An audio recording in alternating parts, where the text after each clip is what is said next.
सहनाववतु सहनौ भुनक्तु सह वीर्यं करवावहै तेजस्विनावधीतमस्तु मा विद्विषावहै। ओम शांति शांति शांति। वैदिक जीवन की इस कक्षा में आपका हार्दिक स्वागत है। वैदिक जीवन पद्धति जो वैज्ञानिक पद्धति है, जिसको हम अपने आचरण में, व्यवहार में, अपने संस्कार में यदि उतारते हैं तो इससे हमारा जीवन पूर्ण रूप से परिष्कृत होता है, विस्तृत होता है और चारों ओर से हमारा कल्याण होता है। हमारे अंदर की जो संकीर्णता है, हमारे अंदर का जो भाव है, वह निर्मलता को प्राप्त होता है। इसलिए इस जीवन का यदि हम उत्कर्ष चाहते हैं तो जैसा ईश्वर ने हमको आदेश दिया है और उस आदेश का पालन ऋषियों ने जैसा किया है, जैसा जिया है, वैसा हमारे लिए भी उन्होंने संदेश दिया है। उसको हम भी यदि अपने जीवन में उतारते हैं तो ये हमारे लिए बड़े सौभाग्य की बात होगी, हमारे लिए गौरव की बात होगी, हमारे लिए सबसे हितकारी बात होगी। तो अष्टांग योग का जो प्रकरण, जिसमें हम विगत कई कक्षाओं में प्राणायाम की चर्चा कर चुके हैं, तो अष्टांग योग के माध्यम से भी हम अपने जीवन को अच्छा बना रहे हैं और आगे बढ़ते रहेंगे। पिछली कक्षाओं में से किसी का कोई प्रश्न हो तो पूछ सकते हैं। तो प्राणों की कोई बिरला सुनता है, प्राणों की कोई बिरला सुनता। कोई, जैसे पिछली कक्षाओं में भी आप में से कई लोगों ने प्रश्न किया था कि इतनी उन्नत विद्या है, इतना महिमा मंडन इसका किया गया है, तो लोग करते क्यों नहीं? लोग प्राणायाम करते क्यों नहीं? जानते हैं लेकिन मानते नहीं है, और जिसको मानते उसको जानते नहीं। ये विडंबना है। इसलिए ऋग्वेद के जो है पहले मंडल में ही मंत्र आया और कहा कि यद्धा यान्ति मरुतः समहा ब्रुवते ध्वना शृणोति कश्चित् देशाम। बहुत उन्नत बात कही है, एक बार इसको लिखेंगे। ओम यद्धा यान्ति मरुतः समहा ब्रुवते ध्वना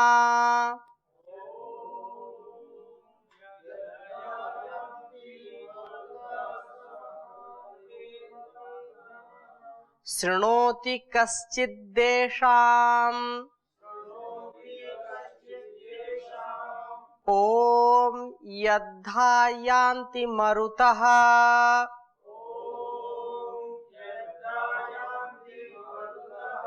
समहा ब्रुवते ध्वना शृणोति कश्चित् देशाम। तो यह ऋग्वेद का मंत्र, जिसमें कहा कि यत हा या जब ही मरुतः, जो मरुत अर्थात मरुतः ये प्राण, मारुत बोलते हैं वायु को, प्राण को। मरुतः ये प्राण यान्ति चलते हैं, हा सचमुच, अध्वना मार्ग को, आ सब ओर से, संब्रुवते, संब्रुवते भली प्रकार बताते जाते हैं, कश्चित कोई, विरला ही, एशाम इनकी, प्राणों की बात को, शृणोति सुनता है। ये जो विशेष यहाँ पर चर्चा की जा रही है, तो वहां यह हमको ध्यान रखना चाहिए कि यह विश्व वैचित्र का भंडार है, विचित्रता है। अभी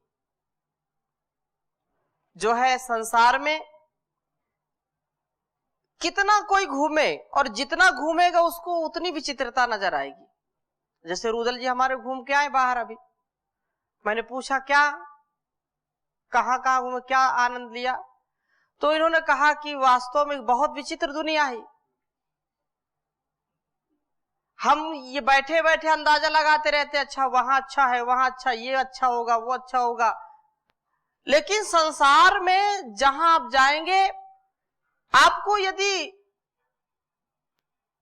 आत्मिक सुख शांति की लगती है तो ये हो कि नहीं यहां आत्म शांति नहीं वहां होगी, वहां जाएंगे तो वहां वाले कहीं दूसरे जगह की कामना करते हैं, फिर वहां वाले कहीं दूसरे स्थान की कामना करते हैं।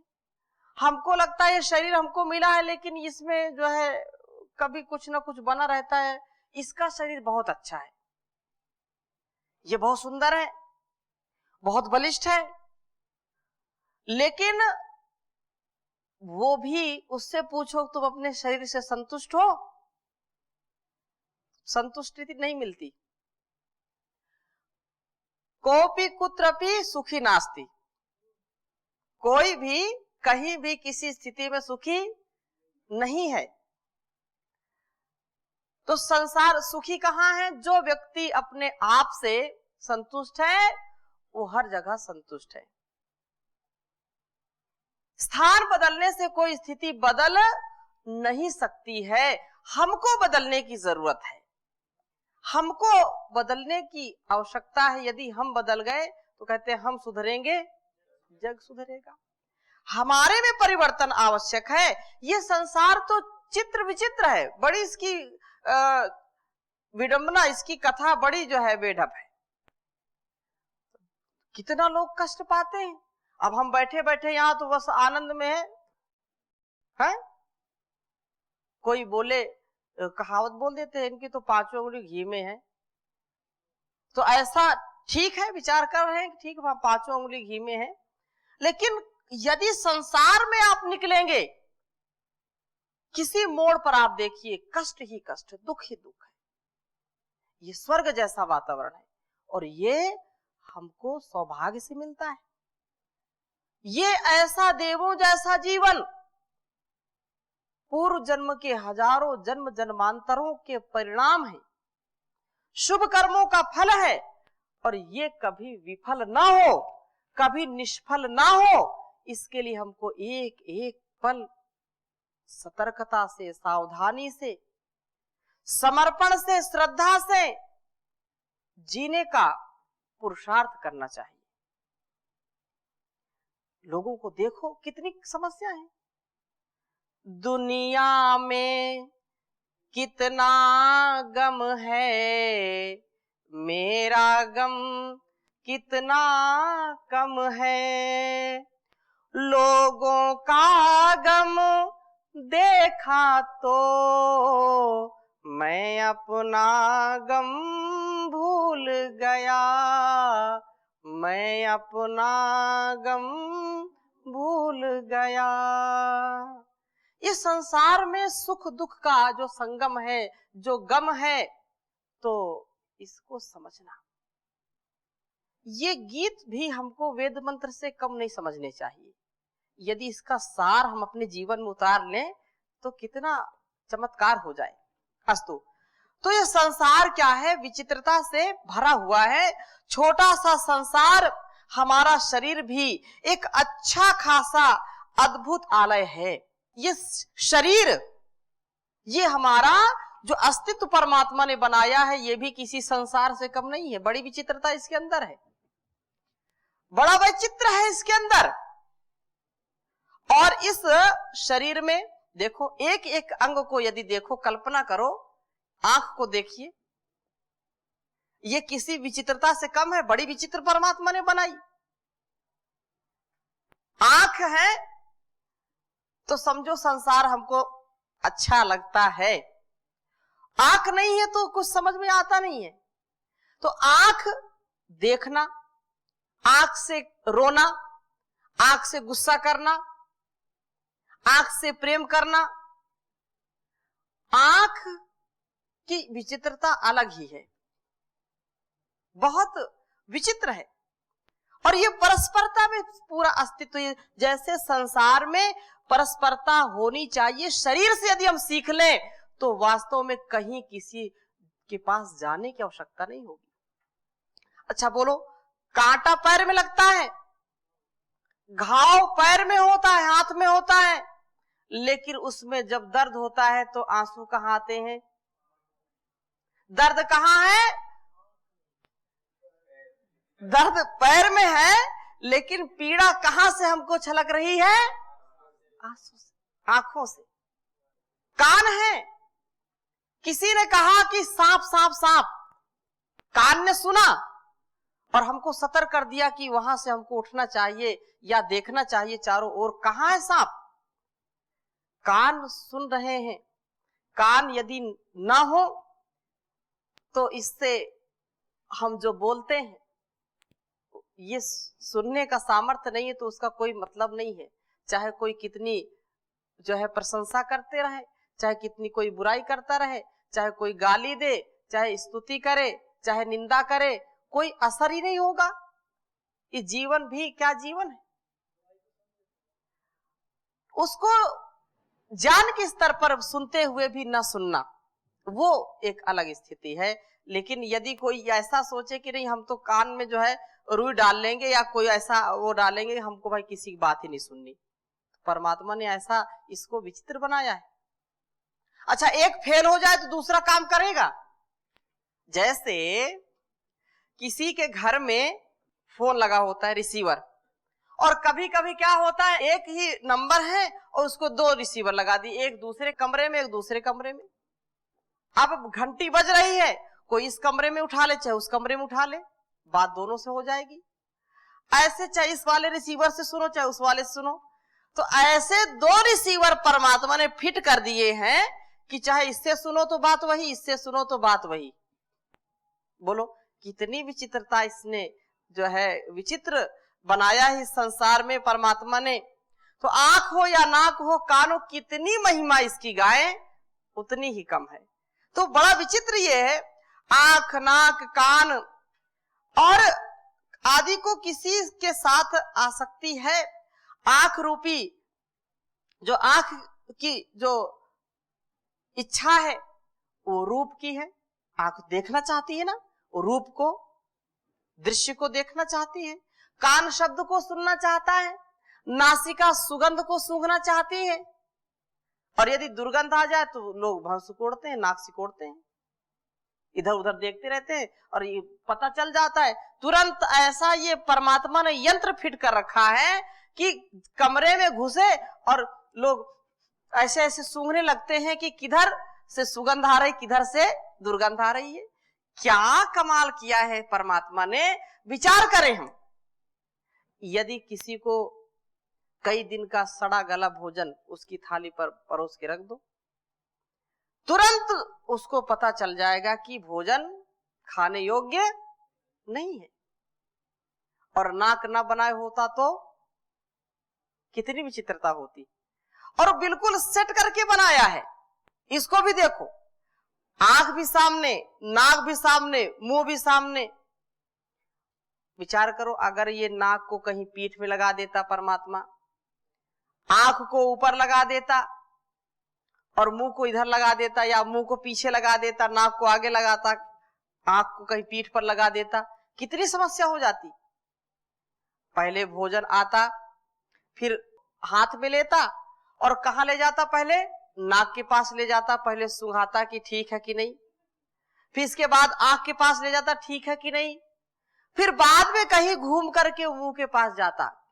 कितना समय लगता। अभी सामने थाली आई और सब कुछ एक साथ जांच हो गई।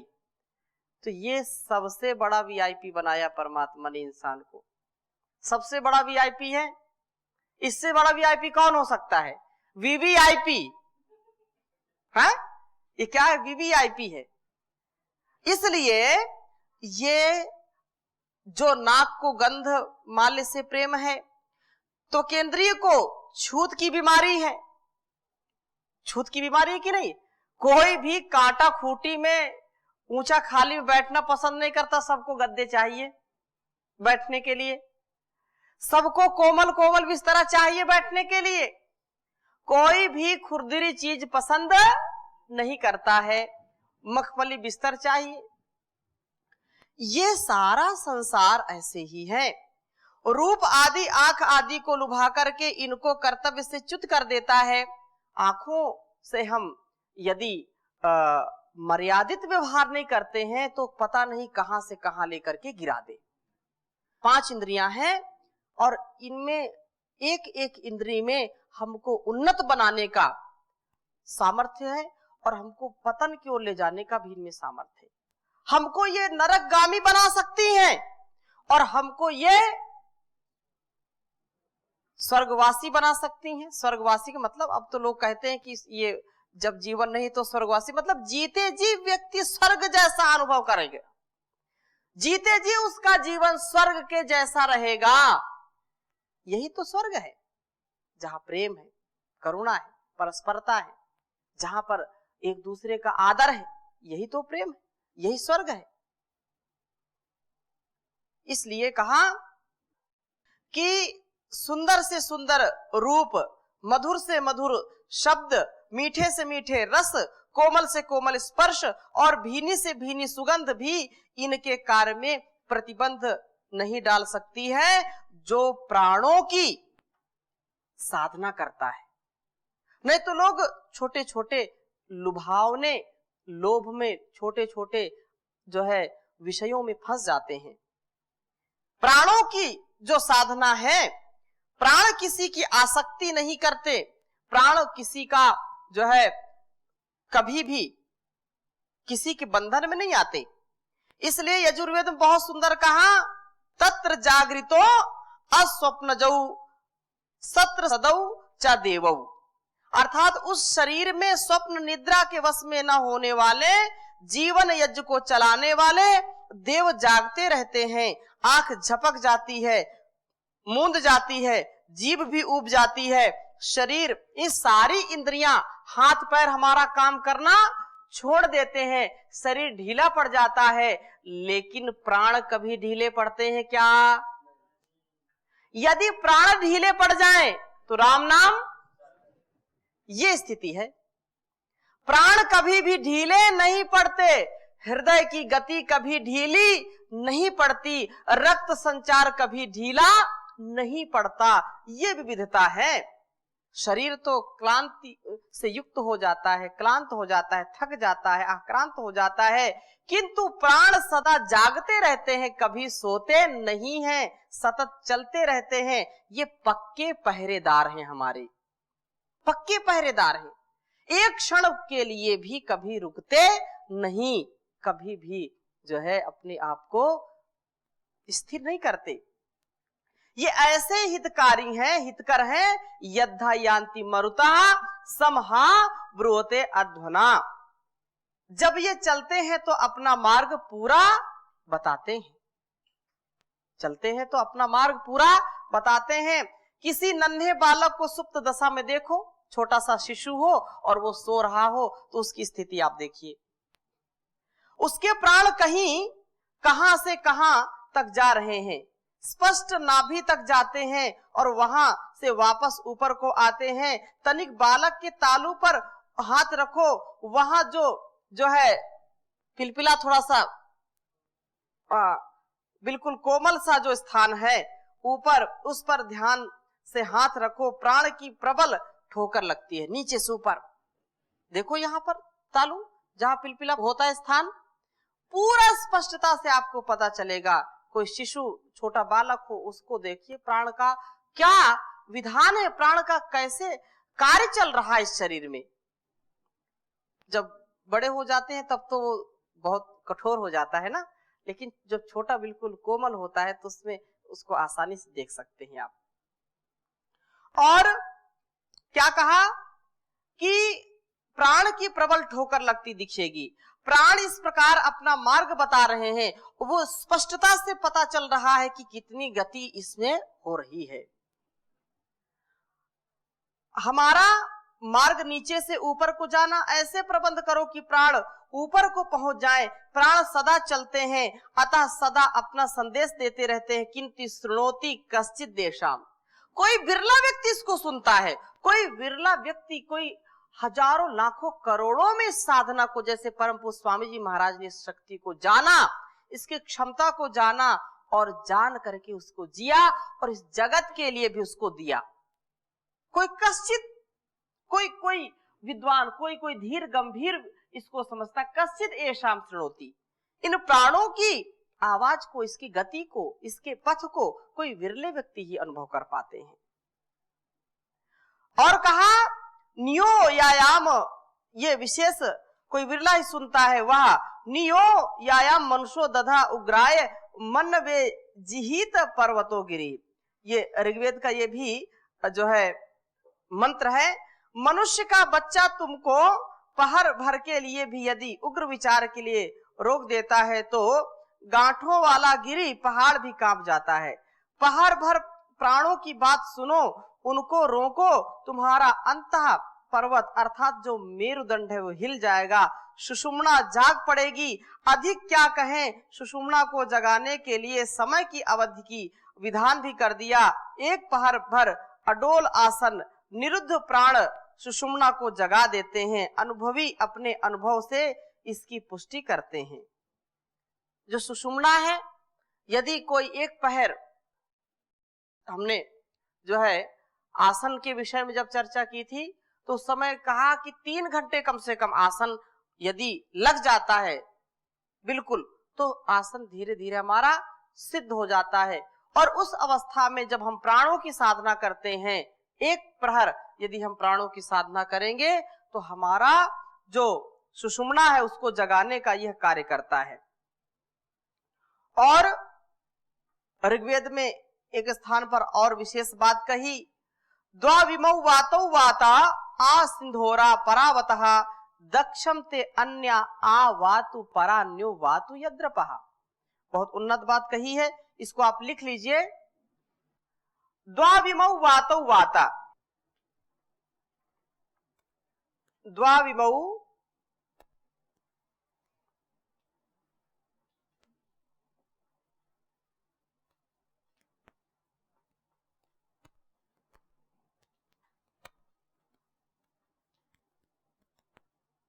वातौ वाता,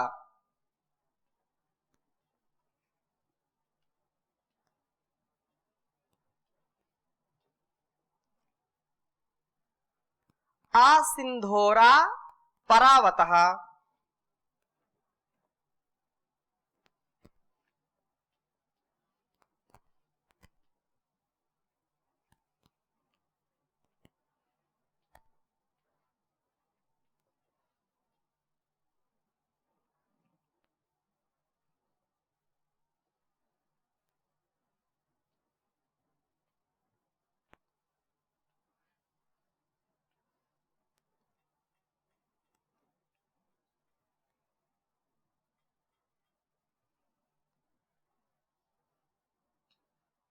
परावतः।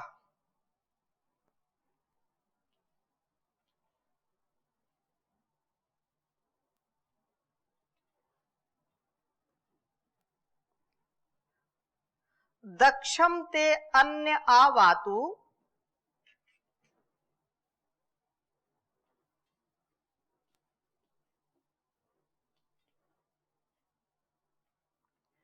दक्षम ते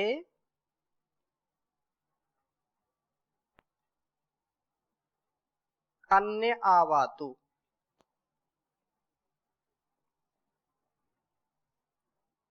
अन्य आवातु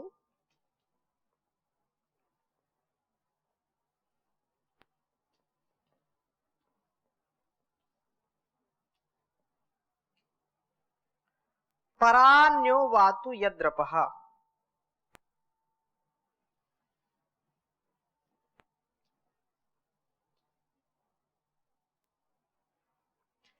परान्यो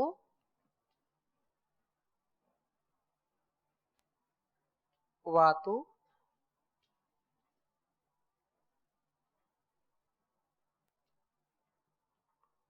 यद्रपः।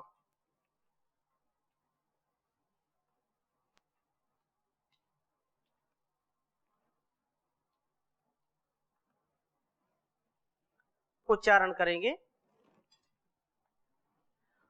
ओम द्वाविमौ वातौ वाता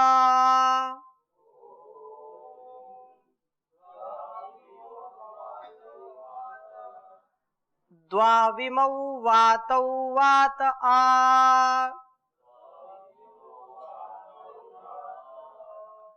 सिंधोरा परावतः दक्षं ते अन्य आवातु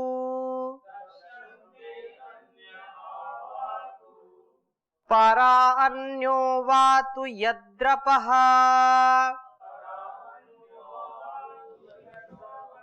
ओम द्वाविमौ वातौ वात आ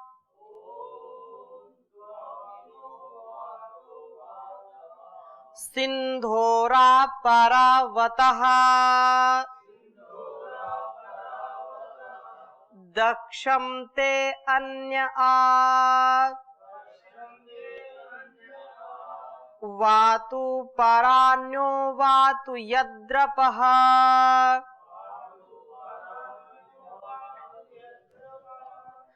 तो यहाँ ऋग्वेद में यह बात कही 10वें मंडल में कि हमारा जो शरीर है इमौ द्वमौ द्वा इमौ वातौ, दो प्रकार के प्राण हैं। प्राण जो अपान नाम की वायु वात चल रही है, उन दोनों में से एक तो अपरावतः बाहर वायुमंडल तक है, और हे प्राण प्राणायाम के अभ्यासी मनुष्य, उनमें से एक अर्थात प्राणवायु तो तेरे अंदर दक्षम आरोग्य, बल, उत्साह और जीवन शक्ति को आवातु ले आवे, और दूसरा जो अपान वायु है यद्रपः जो तेरे अंदर निर्बलता है, जो रोग हैं, उन्हें परावातु शरीर से बाहर निकाल देवे।